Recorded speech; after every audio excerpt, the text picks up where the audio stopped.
So একটা শিরোনামে কথা বলি, প্রোপাগান্ডা মেশিন কিভাবে সরকারের চলে সেটা আমরা বলি।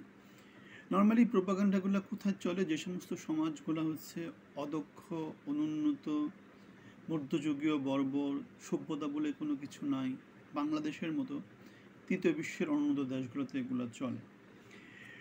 প্রেসিডেন্ট প্রেসিডেন্ট আমাদের জিয়াউর রহমানের সময় বাংলাদেশটা যে উন্নতির একটা সোপানে বাংলাদেশ যে হাঁটা শুরু করেছিল, তারই ফল হিসেবে বাংলাদেশ এরশাদ সরকার অথবা নব্বই পরবর্তী যে সরকারগুলো, সেগুলোর অবদানের স্বীকৃতি স্বরূপ বাংলাদেশ ধীরে ধীরে উন্নতি লাভ করে। কিন্তু কোনো সরকারেরই সময় কিন্তু প্রোপাগান্ডা বন্ধ ছিল না। হাসিনার সময় কে কে ছিল? গহর রিজভী, সোলাইমান সুখন, জাফর ইকবাল কিংবা নাইমুল ইসলাম খানদের দৌরাত্ম্য ছিল। এখন আমরা কি দেখতে পাচ্ছি? এখন আমরা দেখতে পাচ্ছি আমাদের বাংলাদেশ ইনভেস্টমেন্ট ডেভেলপমেন্ট অথরিটির আশিক চৌধুরী অথবা আমাদের ডক্টর মোহাম্মদ ইউনূস, এরা নিজেরাই এখন কি হচ্ছে? প্রোপাগান্ডা মেশিন হিসাবে সমাজে কাজ করছে। আছে আবার কি? শফিকুল ইসলাম, তারপরে কি আছে আমাদের আসিফ নজরুল ইসলাম, এরকম করে এরা সবাই এখন কি হয়েছে? সরকারের প্রোপাগান্ডা মেশিন হিসেবে কাজ করছে। নানা রকমভাবে তারা সরকারি যেই ব্যর্থতাগুলো সেগুলোকে ঢাকা দেওয়ার অশুভ চেষ্টা করছে। এই যে গত কয়েকদিন বাংলাদেশে যে ইনভেস্টমেন্টের যে একটা সামিটটা হলো, সেটা হচ্ছে বাংলাদেশের একটা রুটিন সামিটের মতো। বাংলাদেশ রাষ্ট্র হিসেবে প্রতি বছর এগুলো করে। এখন এই বছরে যেটা করেছে সেটা প্রচারণা এত ব্যাপক আকারে করেছে যে ডিম আলটিমেটলি এন্ড রেজাল্টটা কী হবে? এন্ড রেজাল্ট হচ্ছে আমরা যেটা সবসময় দেখে আসছি, আলটিমেটলি এন্ড রেজাল্ট হচ্ছে কম বেশি শূন্য। সো এইবারে যে এই যে এত ভালো প্রেজেন্টেশন করলো, এত ভালো প্রচারণা দিল, তারপরে এত এত কিছু যে করলো, যে আশিক চৌধুরী সারা পৃথিবীর মধ্যে একজন, আমাদের ডক্টর ইউনূস সারা পৃথিবীর মধ্যে একজন মাত্র মানুষ যে নোবেল পুরস্কার পেয়েছে, আর কেউ নোবেল পুরস্কার পায়নি। তারা তো কিছু করার পরে রেজাল্টটা কীরকম? যেমন ডক্টর মোহাম্মদ ইউনূস বাংলাদেশকে কীভাবে সেল করেছে? সে সেল করেছে বাংলাদেশের 4 কোটি মানুষ 100 টাকার নিচে আয় নিয়ে দিনাতিপাত করে, এবং সেটা নিয়ে সে কান্না করে দিয়েছে। খুব ভালো কথা, তার বাংলাদেশিদের প্রতি একটা সহানুভূতি আছে, সেটা আমরা এখানে বুঝতে পারি। কিন্তু এই কাজটা তো সে গত 40 বছর 50 বছর করে আসছে না? ক্ষুদ্র ঋণের কাজ সে যতদিন থেকে করে আসছে, সেই কাজটা করে আসছে, এবং সাথে সাথে সে কী করেছে? সে ব্যবসাও করেছে। লোকজনের কাছ থেকে 30%, 40%, 25% এরকম বড় চড়া সুদে লোকজনের কাছে লোকজনকে ঋণ দিয়েছে, এবং সেখান থেকে সে ফুলে ফেঁপে বড় হয়েছে। এবং সেই জন্যই সে গ্রামীণ ব্যাংকের পদ ছাড়ে না, সেজন্যই সে গ্রামীণ ব্যাংকে ইউজ করে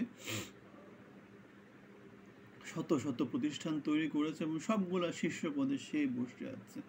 সে গ্রামীণকে ইউজ করে একচ্ছত্র ক্ষমতা ভোগ করছে। আমাদের আশিক চৌধুরীর ক্ষেত্রে যেটা হচ্ছে, সে বিডাতে জয়েন করেছে, খুব ভালো কথা। সে বিডাতে সে কি বাংলাদেশকে ফ্রিতে সার্ভিস দিচ্ছে? সে বাংলাদেশে কি বিনিয়োগ বন্যা বসিয়ে দিয়েছে? কি কেন? সে বাংলাদেশের থেকে, আমি একটা কোথায় জানি দেখেছি যে মাসে 12 লক্ষ টাকার স্যালারি সে বাংলাদেশ থেকে ড্র করে। সে বাংলাদেশ থেকে মাসে 12 লক্ষ টাকার স্যালারি সে ড্র করে। তাহলে 12 লক্ষ টাকা মানে কি? কোনো একজন মানুষের হয়তো বা সারা বছরের ইনকাম, অথবা কোনো একজন কর্মচারীর এমনও হতে পারে যে 10 বছরের ইনকাম। তাহলে আশিক চৌধুরী এমন কি হাতি ঘোড়া মেরেছে গত 8 মাসে, যার জন্য তাকে আমরা বাংলাদেশের এই যে অল্প কিছু রিসোর্স আছে সেগুলা এমনভাবে অযথা অপচয় করব। সেজন্যই বলছি, বাংলাদেশের সমাজে ফেসবুক কেন্দ্রিক, ইউটিউব কেন্দ্রিক, নিউজ পেপার কেন্দ্রিক, ইলেকট্রনিক মিডিয়া কেন্দ্রিক যে প্রচার সেলগুলো আছে, প্রত্যেকটা সেল হচ্ছে গুজব। বাংলাদেশের নীতি নির্ধারণী পজিশন যেগুলোতে যারা যারা বসে আছে, প্রত্যেকটা হচ্ছে এক একটা বাংলাদেশ বিরোধী এজেন্ট, যারা বাংলাদেশের বিপক্ষে কাজ করে। ডক্টর ইউনূস কী করতে পারত? সে গ্রামীণ ব্যাংকে যখন ছিল, কম সুদে তাদেরকে ঋণ দিতে পারতো, কিন্তু সে তো কম সুদে দেয়নি। আশিক চৌধুরী বাংলাদেশে এসেছে, বাংলাদেশের সে একমাত্র বাঙালি যে সারা পৃথিবীতে আর কেউ কোনো বাঙালি এরকম কিছু করেনি, মাত্র একটা MBA করেছে, এই তো, নাকি আর কিছু। চার্টার্ড ফিনান্সিয়াল অ্যানালিস্ট হয়েছে। সেই পরীক্ষাটা আমিও দিতে চাইছিলাম, এত কিছু করার পরে সেগুলো করতে আমার আর আগ্রহ হয়নি। তাহলে CFA করেছে, এই তো, আর দু একটা পজিশনে কাজ করেছে, এই তো। আলটিমেটলি অ্যাট দ্য এন্ড এটা হচ্ছে তার পড়াশোনার সাথে একটা চাকরি। সে হয়তো বা খাপে খাপ, মন্তাজের বাপ, সে হয়তো জায়গা মতো বসে গেছে একদম বাংলাদেশের, এখন প্রতিমন্ত্রী, সিনিয়র সেক্রেটারি, বিডা, সব কিছু না। আমাদেরকে হয়তো বা তেমন করে কেউ ওই জায়গাগুলোতে বসিয়ে দিচ্ছে না, এই হচ্ছে ব্যাপার।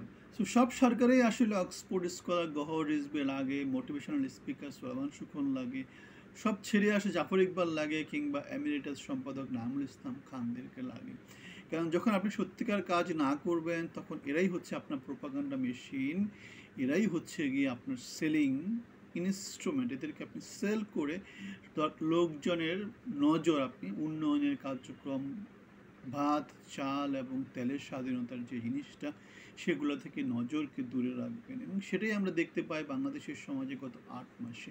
আমাদেরকে জানাবেন, ভালো থাকবেন, ধন্যবাদ।